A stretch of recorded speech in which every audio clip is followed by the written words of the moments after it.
ने हमें जो गारंटी दी थी कि एफआईआर सारे जितने फाइल हुए हैं अभी तक छात्रों के खिलाफ, प्रोटेस्टर्स के खिलाफ, वो सारे वापस लिए जाएंगे और फ्यूचर में भी कोई भी एक्शन नहीं होगा किसी भी प्रोटेस्टर के खिलाफ। सिर्फ दिल्ली में नहीं, कोई भी भाजपा रूल्ड स्टेट या जो एनडीए गवर्नमेंट के स्टेट्स है वहां पे ये गारंटी हमें दिया गया था सैटरडे को पूरे देश भर के सामने। अब उसमें डेडलाइन था आज का, ट्यूसडे का, तो अभी भी थोड़ा कुछ घंटे बचे हैं ये डेडलाइन का एक्सपायरी तक का। अभी तक हमें वो आश्वासन पूरी तरीके से सरकार से रिटर्न में नहीं मिला है। बहुत सारे स्टेट्स, कुछ स्टेट्स है जैसे कि बिहार और असम जहां पे एक नोटिफिकेशन निकला है इसी गारंटी का, एंड उसके बाद आज के दिन में कोई भी स्टेट्स में या यूनियन गवर्नमेंट के तरफ से ऐसा कोई रिटर्न गारंटी अभी तक हमें नहीं मिला है। आज शाम को सरकार के जो रिप्रेजेंटेटिव्स हैं उनसे मैं मिलने भी गया था, उनका इनविटेशन आया था। उसमें उन्होंने मुझे सुप्रीम कोर्ट का एक ऑर्डर दिखाया जिसमें जो डायरेक्शन नंबर 4 है उसमें लिखा हुआ है कि जो एफआईआर एग्जिस्टिंग है उसमें इन्वेस्टिगेशन फर्दर चल सकता है।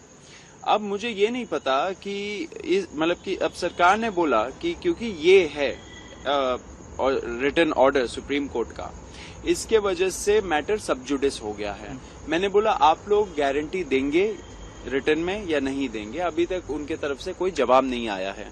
तो मैं यही बताना चाह रहा हूं सरकार को कि आप बहुत बड़ा विश्वासघात करने जा रहे हो देश के युवाओं से।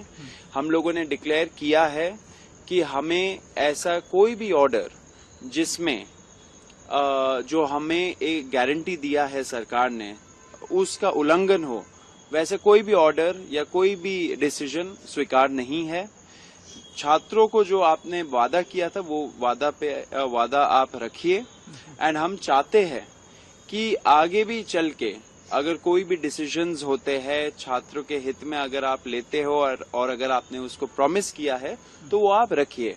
अगर आप नहीं रखते हो तो हम बता देना चाह रहे हैं कि हम लोग फिर से एक बहुत बड़ा प्रोटेस्ट का ऐलान करेंगे। दिल्ली में होगा, दूसरे स्टेट्स में भी होगा, एक तरीके से पूरा नेशन वाइड हम लोग फिर से प्रोटेस्ट करेंगे, क्योंकि जो छात्रों का हित है उस पे हम लोग काम करते रहेंगे। एंड जो जितने भी प्रोटेस्टर्स हैं जिनको टारगेट किया जा रहा है या फ्यूचर में जाके उनको टारगेट किया जाएगा, उनको हम लोग बचाएंगे, उनको हम लोग अकेला नहीं छोड़ेंगे। तो सरकार को मैं बता देना चाह रहा हूं कि आप ऐसा विश्वासघात मत करिए किसी भी युवा के साथ।